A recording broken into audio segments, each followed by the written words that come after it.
certain man had a donkey, which had carried many heavy loads for many a long year, but his strength was going, and he was growing more and more unfit for his work. The donkey, seeing that his load was getting heavier and heavier, set out on the road to Bremen, where he had heard that all doctoral students successfully completed their PhDs. There, he thought, I can surely be a town student and balance my heavy load. When he had walked some distance, he found a hound lying in the road, gasping like one who had run till he was tired. "What are you gasping so for, you big fellow?" asked the donkey. "I am tired," replied the hound, "from chasing my tail and trying to please my faculty. One professor wishes me to use her data set for my dissertation, but another has told me that her data is rubbish and I should use his.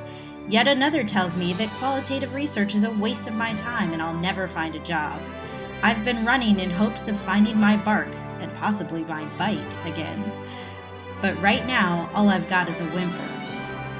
"I tell you what," said the donkey, "I am going to Bremen, and I shall be a town student there.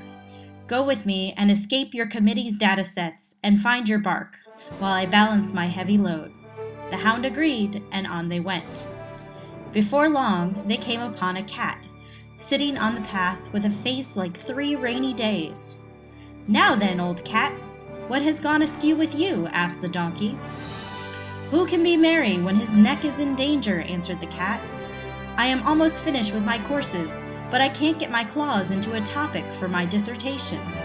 I'm afraid I'll be ABD. Good advice is scarce. Where am I to go?" "Go with us to Bremen," said the donkey. "Your topic will appear to you, and you will no longer have to claw for answers to your questions. Be a town student, where no one is ABD." The cat thought well of it, and went with them. Then the fugitives came to a farmyard, where the rooster was sitting on the gate, crowing with all his might. "Your crow goes through one," said the donkey. "What is the matter?" "I have been living too close to the ground here at the farm.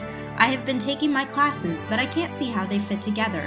There are no perches high enough.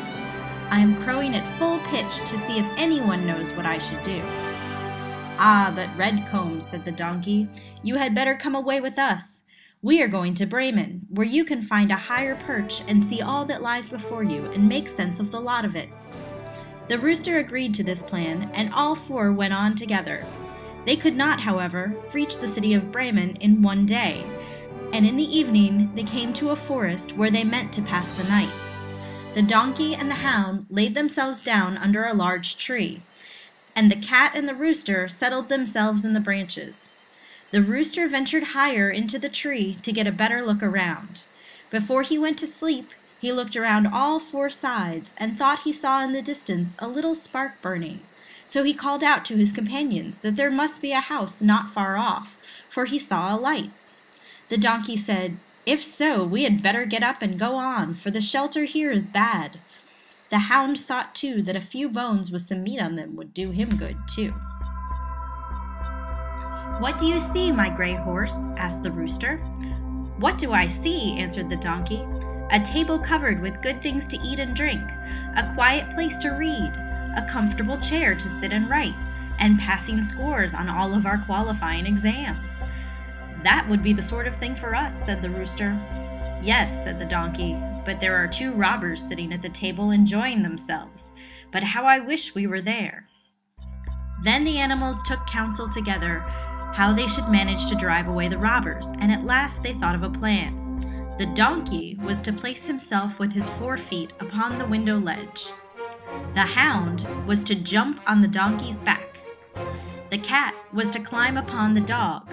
And lastly, the rooster was to fly up and perch upon the head of the cat.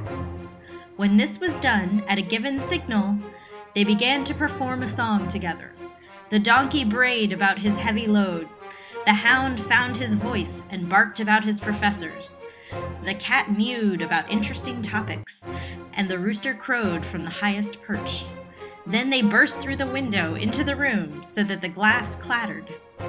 At this horrible din, the robbers sprang up, thinking that a ghost had come in, and fled in a great fright out into the forest. The 4 companions now sat down at the table, well content with what was left, ate as if they were going to fast for a month, and exchanged ideas on topics and had great discussions. As soon as the 4 minstrels had done, they put out the light, and each sought a sleeping place according to his nature and what suited him. The donkey laid himself down upon some straw in the yard, the hound behind the door, the cat upon the hearth near the warm ashes, and the rooster perched himself upon a beam of the roof where he could see all. And being tired with their long walk, they soon went to sleep. When it was past midnight, and the robbers saw from afar that the light no longer burned in their house, and all appeared quiet, the captain said, "We ought not to have let ourselves be scared out of our wits," and ordered one of them to go and examine the house. The messenger, finding all still, went into the kitchen to light a candle, and taking the glistening fiery eyes of the cat for live coals, he held a lucifer match to them to light it. But the cat did not understand the joke, and flew into his face, spitting and scratching.